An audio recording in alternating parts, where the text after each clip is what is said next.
اسلامی عقائد میں سے نا ایک بنیادی عقیدہ آخرت ہے۔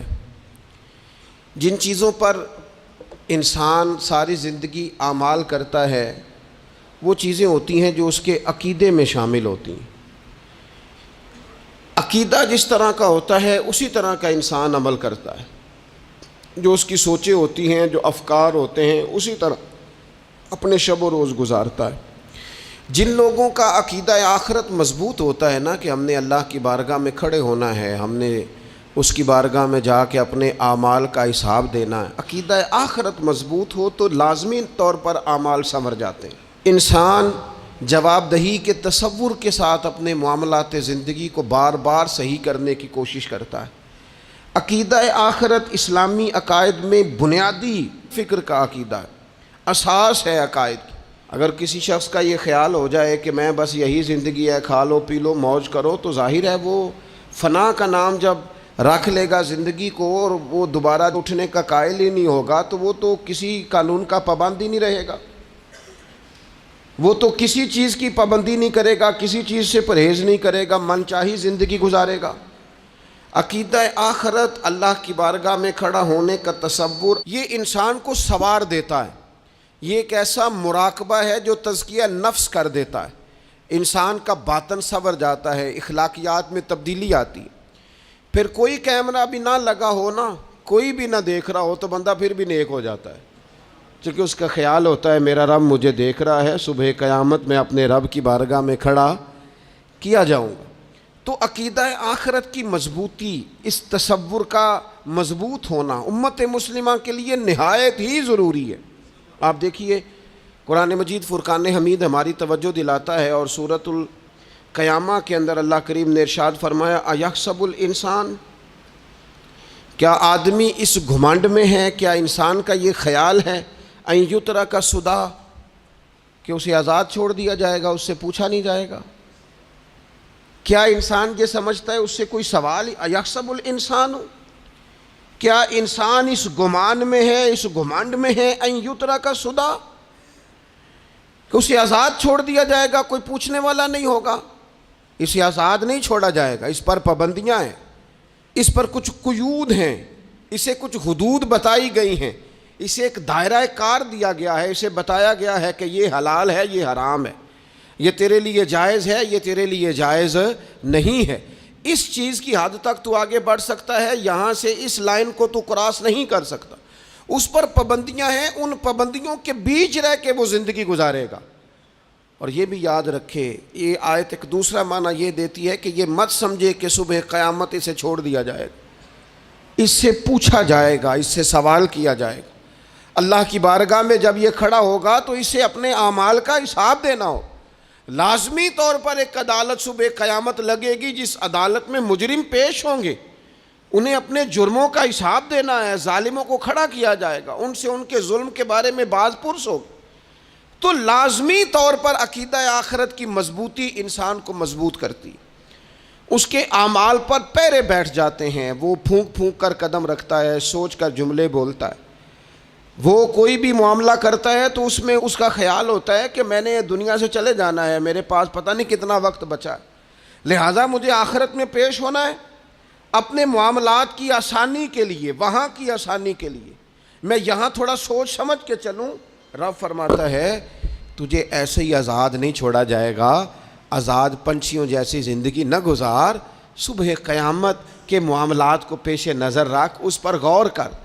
یہ تصور گھر کے باہر بھی پورا مضبوط ہونا چاہیے اور گھر کے اندر بھی پورا مضبوط ہونا چاہیے۔ انسان اپنے مالک سے ڈرے اور قیامت کے دن اس کی بارگاہ میں حاضری کا یقین رکھے، اور وہ یاد رکھے کہ یہاں جو کچھ، وہ دیکھیں نا، بچوں کو استاد پڑھاتا ہے، محنت کراتا ہے، اگر بچے نہیں پڑھتے تو ڈانٹتا بھی ہے، سمجھاتا بھی ہے، قائل بھی کرتا ہے، اور جب وہ آخری بات کرتا ہے تو پھر وہ پتہ کیا کہتا ہے؟ چلو ٹھیک ہے، اگر نہ پڑھو گے تو امتحان تو آنا ہی ہے نا، رزلٹ تو آنا ہے، پیپر میں بیٹھو گے نہیں آئے گا، فیل ہو جاؤ گے۔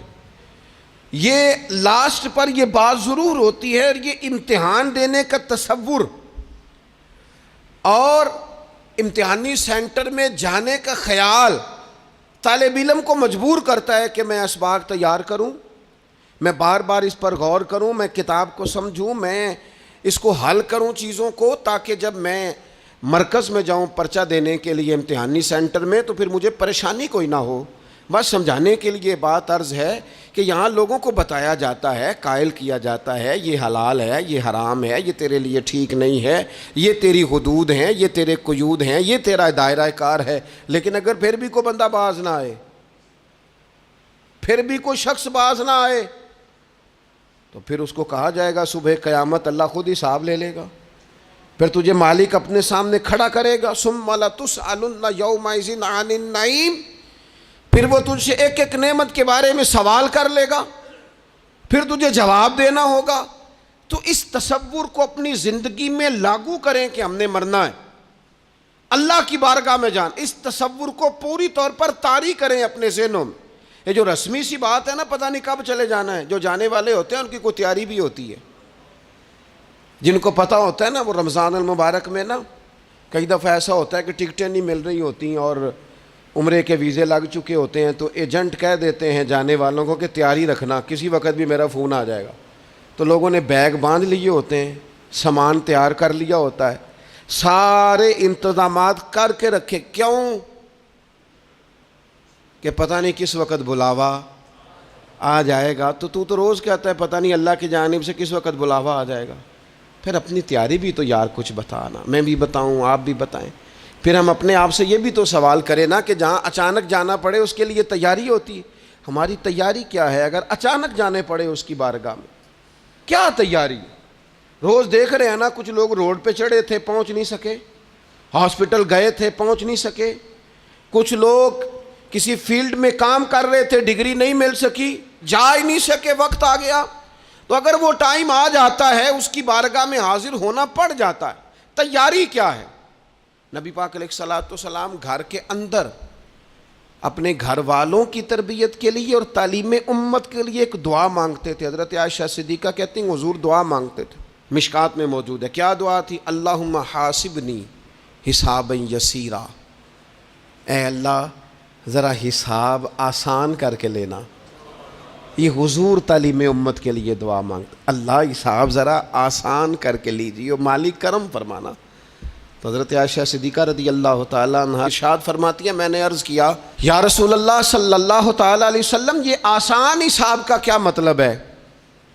تو حضور فرمانے لگے عائشہ آسان حساب کا مطلب یہ ہے کہ رب کریم بندے کے نامہ اعمال پر نظر ڈالے گا اور پھر اللہ تبارک و تعالیٰ اس سے درگزر فرما دے گا۔ یہ آسان حساب ہے، پتہ مالک کو ہے اس نے کیا کیا ہے، پر کریم ہے نا۔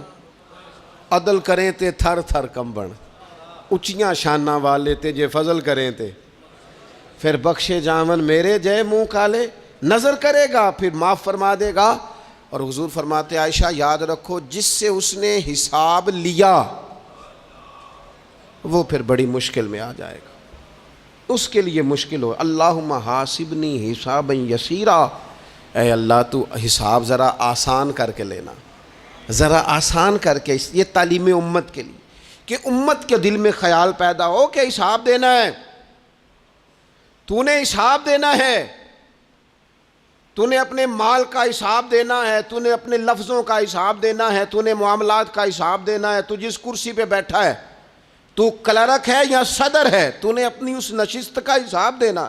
تو استاد ہے یا پیر طریقت ہے، تو مؤذن ہے یا خطیب ہے، تو جو بھی ہے تو نے حساب دینا ہے۔ تجھے تیرے منصب کے بارے میں پوچھا جائے گا، تجھے تیرے عہدے کے بارے میں پوچھا جائے گا، تجھے اپنی ذمہ داریوں کے بارے میں حساب دینا، اللہ کی بارگاہ میں تمہیں جا کے بتانا ہے کہ تم نے کیا اعمال کی۔ اس تصور کو پکا کریں اپنی۔ یہ تصور کتنا کو پکا ہونا چاہیے، دنیا کیا ہے اور آخرت کیا ہے۔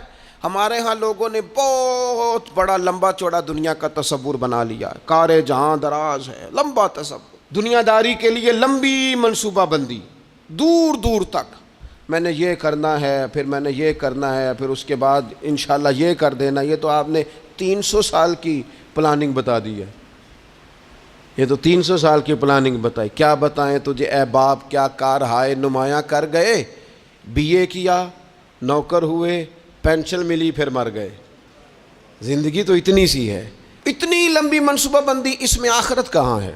اس میں اگر کسی مقام پر رب کی بارگاہ میں حاضر ہونا ہے تو وہ کہاں ہے؟ جو مرنے والے لوگ ہوتے ہیں ان کا تو جینا کچھ اور طرح کا ہوتا ہے، جن کو جانا ہوتا ہے ان کا رہنا تو کچھ اور طرح کا ہوتا ہے، جن کو کسی جگہ منتقل ہونا ہوتا ہے، جو عارضی مکانوں میں رہتے ہیں ان کا رہن سہن تو ذرا اور طرح کا ہوتا ہے، لیکن جو ہمارا انداز ہے، جو ہمارا رہن سہن ہے، جو ہمارا طریقہ کار ہے، وہ تو مستقل رہنے کا ہے، وہ تو لگتا ہے کہ کبھی چھوڑنے والے نہیں ہیں۔ اس میں تو کوئی ایسی چیز نظر نہیں آتی کہ جس میں ہم محسوس کریں کہ ہم نے چھوڑ کے جانا ہے۔ لیکن نبی پاک علیہ السلام نے جس دنیا کو ہم بہت بڑی دنیا سمجھتے ہیں، حضور نے اس کی مثال کیا دی؟ صحیح مسلم کی حدیث ہے، دیکھیں کتنا کھول کر اور کتنا آسان کر کے رسول پاک ہمیں بات سمجھاتے ہیں۔ دنیا کیا ہے، آخرت کیا ہے، یہ والی زندگی کیا ہے، آخرت کی زندگی کیا ہے، بالکل کھول کر واضح کر کے نبی پاک علیہ الصلوۃ والسلام فرمانے لگے دنیا اور آخرت کی مثال اس طرح ہے جس طرح دریا بہ رہا ہو اور کوئی آدمی اس میں انگلی ڈبوئے، جتنا پانی اس کی انگلی کو لگ گیا یہ دنیا ہے، اور جو باقی ٹھاٹھے مارتا دریا پیچھے ہے، سمندر پیچھے ہے، وہ سارا آخرت ہے۔ یہ اتنی سی دنیا ہے، یہ صحیح مسلم میں موجود ہے۔ اتنی سی دنیا کے لیے اتنے پاپڑ بیلنا، اتنی سی دنیا کے لیے اتنے ظلم کرنا، اتنی سی دنیا کے لیے اتنے حق ضائع کرنا، اتنی سی دنیا کے لیے اتنے لوگوں کے دل توڑنا، اتنے حقوق پہ ڈھاکہ ڈالنا، اتنا جبر کرنا، لوگوں کا مال کھانا، لوگوں کو تکلیف دینا، عزتیں اچھالنا، اتنی سی دنیا کے لیے حضور فرمانے لگے اتنی سی ہے یہ دنیا، جتنا انگلی کو پانی لگ گیا ہے وہ جنت، جو نری جنت نہیں، خدا کا فضل ہے، جو اللہ کی عطا ہے اپنے بندوں کے لیے۔ میرے کریم فرمانے لگے اس جنت میں وہ نعمتیں ہیں نہ کسی آنکھ نے دیکھی، نہ کسی کان نے سنی، نہ تمہارے دل پر کبھی خیال ہی گزرا ہوگا کہ ہمارا رب ہمیں یہ جی عطا فرمانے والا ہے۔ تھوڑا سا نا 24 گھنٹوں میں کچھ ٹائم اپنی آخرت کے لیے، اپنے سارے معاملات کو مرتب کرتے ہوئے کچھ زندگی کے کام اپنی آخرت کے لیے۔ آپ یقین کریں بچوں سے لے کر بڑوں تک، ان پڑھ سے لے کر پڑھے لکھے تک، ہم نے جس کو اپنے مزاج کے مطابق کم فہم سمجھا اس سے لے کر دانشور تک دوڑ لگ گئی دنیا جمع کرنے کی۔ وہ ایک سوچ حضرت سلطان باہو رحمۃ اللہ علیہ فرمانے لگے، ہزاروں لوگ ان کی خدمت میں آیا کرتے تھے تو کہتے ہیں رابدہ طالب کوئی نہیں ملیا، تے جو ملیا ہے طالب زردہ ہو، یہ تو دعا کرانے آئے ہیں کہ میرا کاروبار نہیں چلتا، یہ تو دعا کرانے آئے ہیں کہ جناب وہ میرا جو ہے وہ فلانا کیس سلجھ گیا۔ رابدہ طالب کوئی نہ ملے۔ کوئی ایسا تو آتا جو کہتا میری اس سے ملاقات کرا دے، کوئی طریقہ بتائے مالک معرفت کیسے دیتا ہے۔ کوئی تو ایسا آتا جو کہتا کہ آؤ نہ کچھ باتیں درد کی کریں، کچھ عشق رسول کی تم کرو، کچھ محبت مصطفیٰ کی میں کروں۔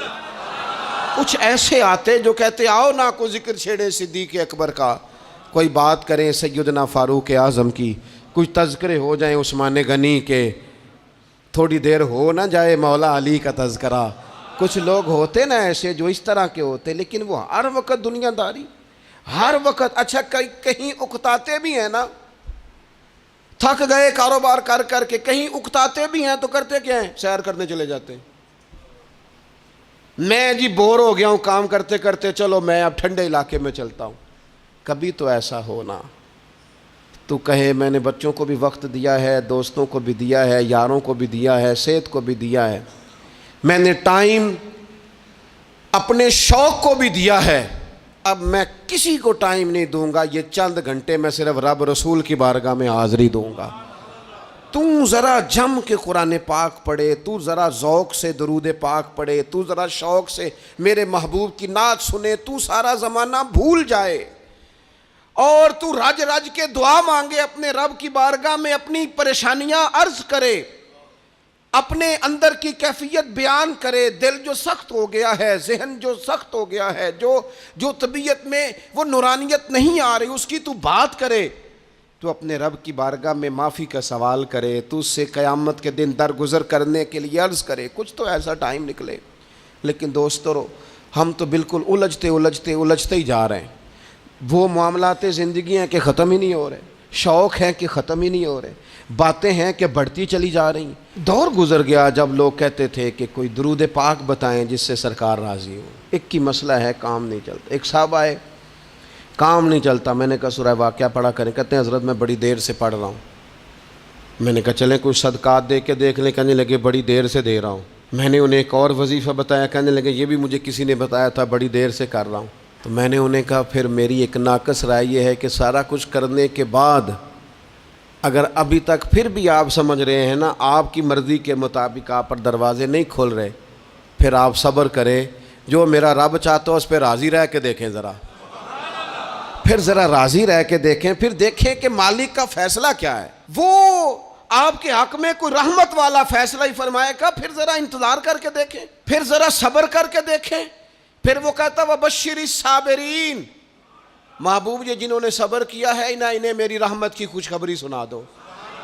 پھر وہ کہتا ہے باقیوں کے پاس مال ہوگا, دولت ہوگی, اقتدار ہوگا, بڑا کچھ ہوگا, ان اللہ مع الصابرین, صبر کرنے والوں کے ساتھ رب کریم ہوگا. پھر ذرا ٹھہر ہی جائیں, پھر تھوڑا حوصلہ ہی کر لیں, پھر اس کے فیصلے کا ذرا انتظار کر کے دیکھیں. ہم نہ من چاہیے زندگی کے پیچھے پریشان ہیں اپنی آخرت کے. اور آخرت کرتی کیا ہے؟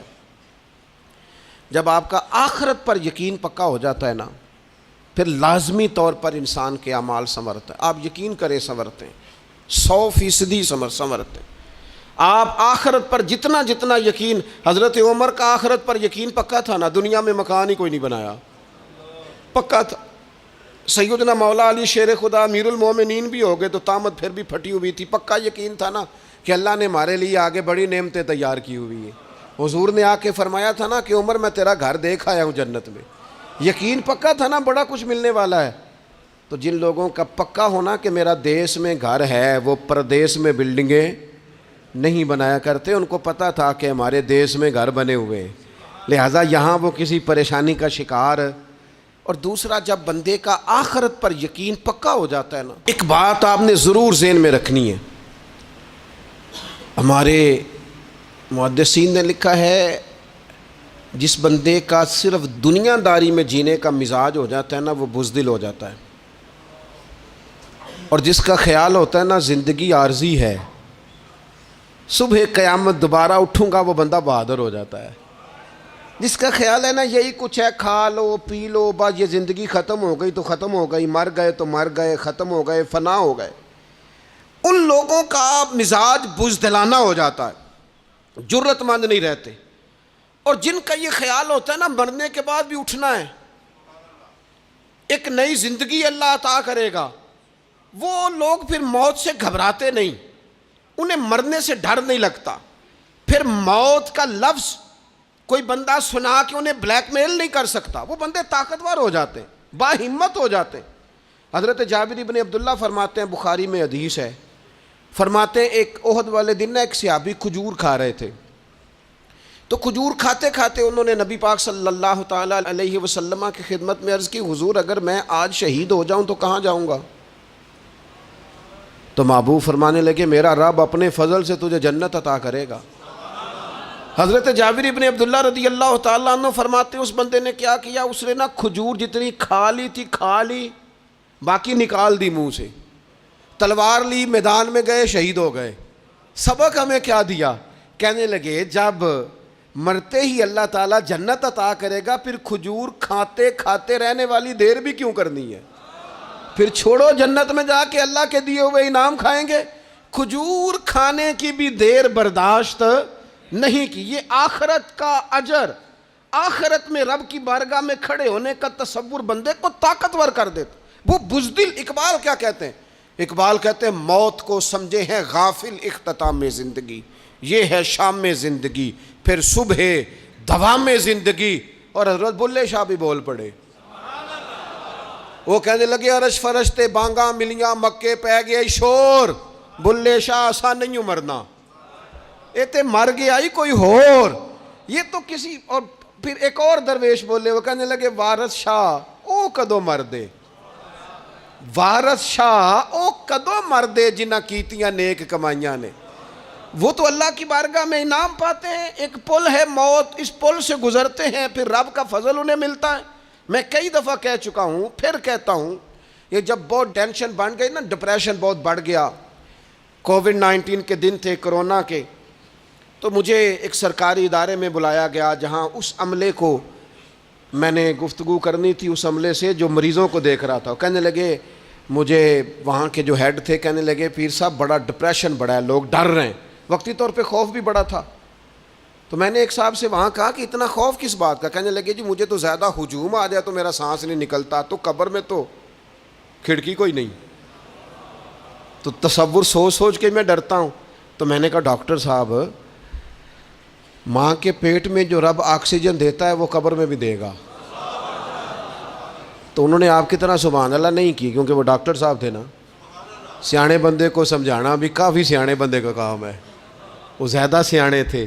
لیکن نا, سوتے کو جگانا تو کام ہے, اور اگر جاگتے کو جگانا پڑ جائے تو بہت مشکل کام ہوتا ہے. وہ ڈاکٹر صاحب تھے. وہ کہنے لگے, جی حضرت صاحب وہ تو ماں سانس لیتی ہے تو وہ بچے کو جاتا ہے, وہ آکسیجن ماں کے سانس کی بنیاد پہ ملتی ہے, تو قبر میں وہ کیسے ہوگا؟ میں نے کہا چلیں ٹھیک ہے ڈاکٹر صاحب, آپ کی یہ دلیل بھی مان لیتے ہیں. وہ جو انڈے سے بچہ نکلتا ہے, وہ چاروں جانب کوئی سوراخ ہوتا ہے؟ ڈاکٹر صاحب نے قلم چھوڑ دیا, رکھ دیا. میں نے کہا چلو یہ بھی بتاؤ, زندہ ہی نکلتا ہے؟ کہنے لگے بالکل. تو میں نے کہا سونا بھی نکلتا ہے؟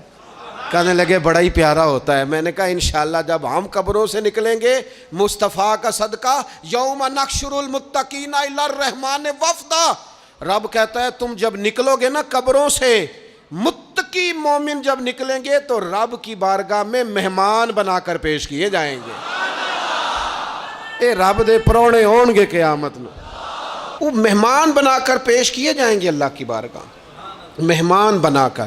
دوستو, قبر صرف دوزخ کا گڑھا نہیں ہے, دوزخ کا گڑھا بھی, لیکن اس کے لیے جس نے دنیا میں رہ کے صرف دنیا کٹھی کی, آخرت کے لیے جمع کچھ نہیں کیا, اور جس نے یہاں رہ کے وہاں کے لیے کوشش کی, صبح سے شام تک ڈرا کہیں میرا رب ناراض نہ ہو جائے, کہیں حضور کی بتائی ہوئی حدیں معاذ اللہ مجھ سے کراس نہ ہو جائے.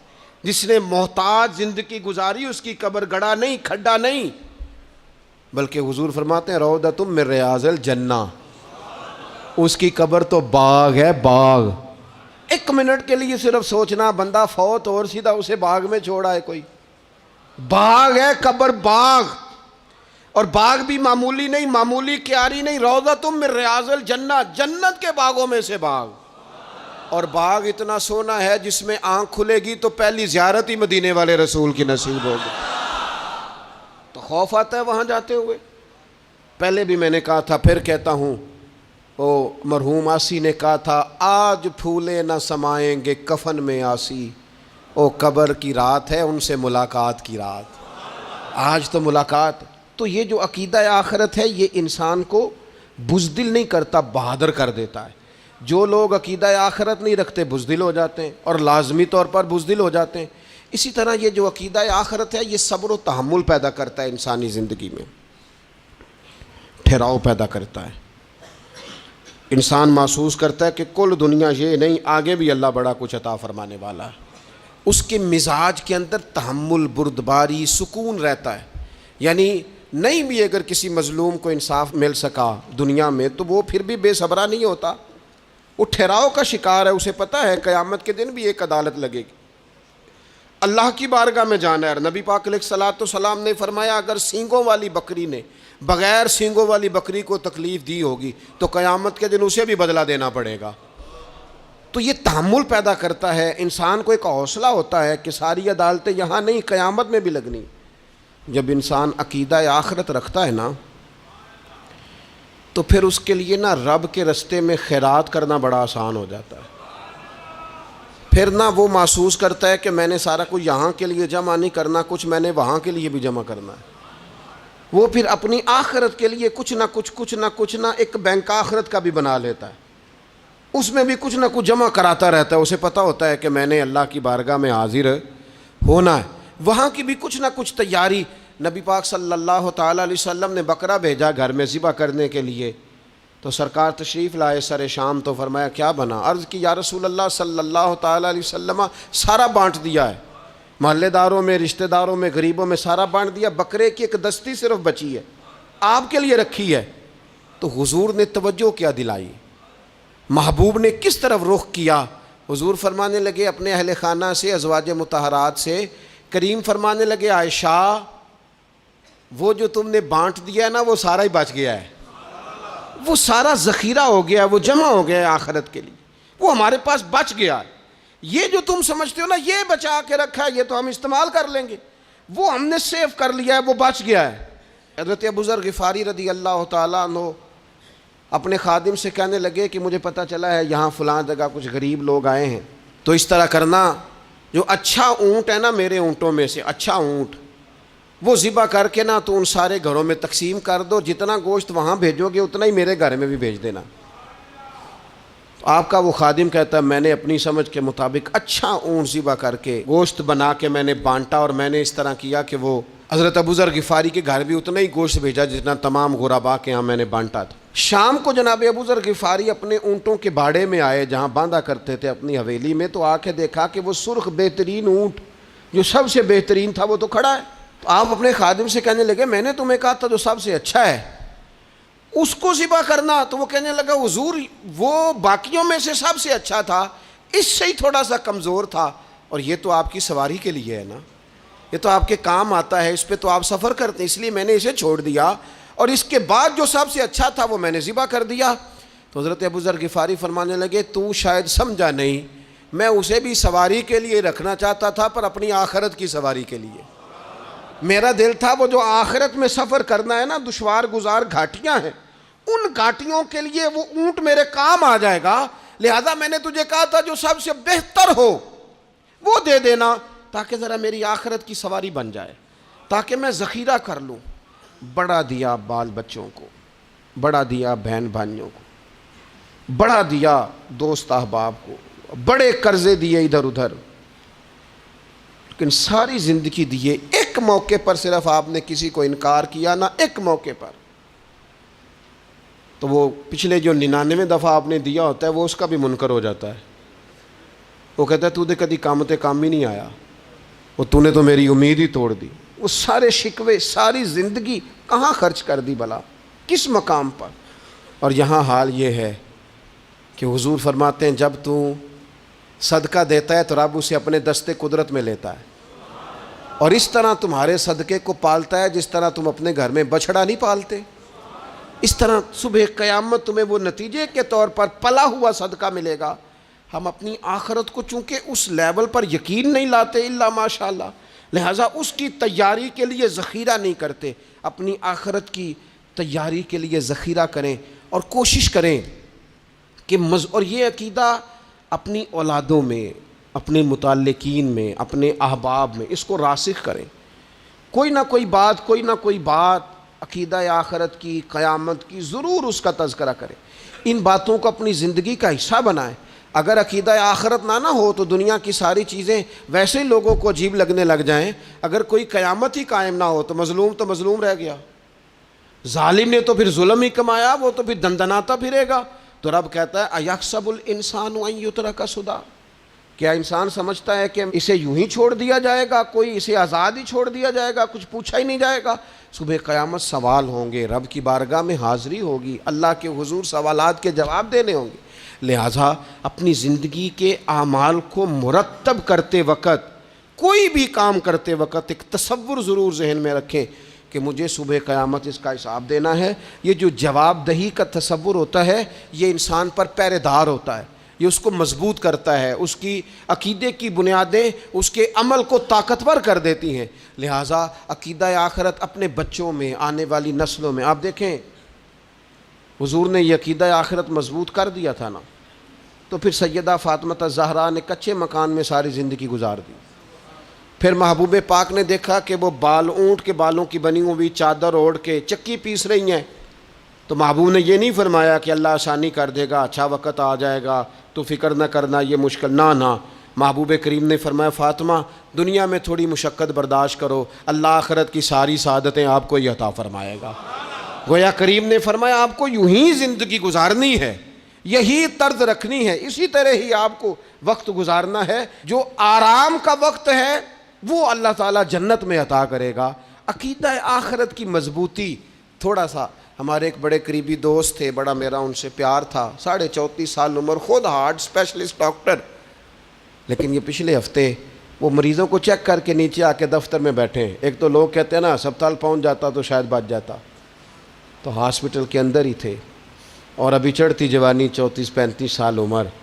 لیکن کمال یہ تھا کہ میرے جیسے کئی لوگوں نے بھی آنسو اس لیے بہائے کہ اتنی چڑھتی جوانی میں اتنے خوبصورت ماحول کے اندر بھی انہوں نے مزاج خیر خواہی کا بنایا ہوا تھا، ہر شخص سے حسن کلام اور رب رسول کی طرف اپنا لگاؤ، نماز کی پابندی، جب بھی حال پوچھنا تو کہتے تھے اللہ اور اس کے رسول کا فضل ہے۔ تو اپنی زندگی میں جن لوگوں کا تصور آخرت مضبوط ہو جاتا ہے وہ کئی دفعہ جلدی بھی سمٹ کر چلے جائیں تو ان کے حق میں رحمت والے فیصلے ہوتے ہیں۔ اللہ تعالی ہمیں سمجھنے کی توفیق عطا کرے۔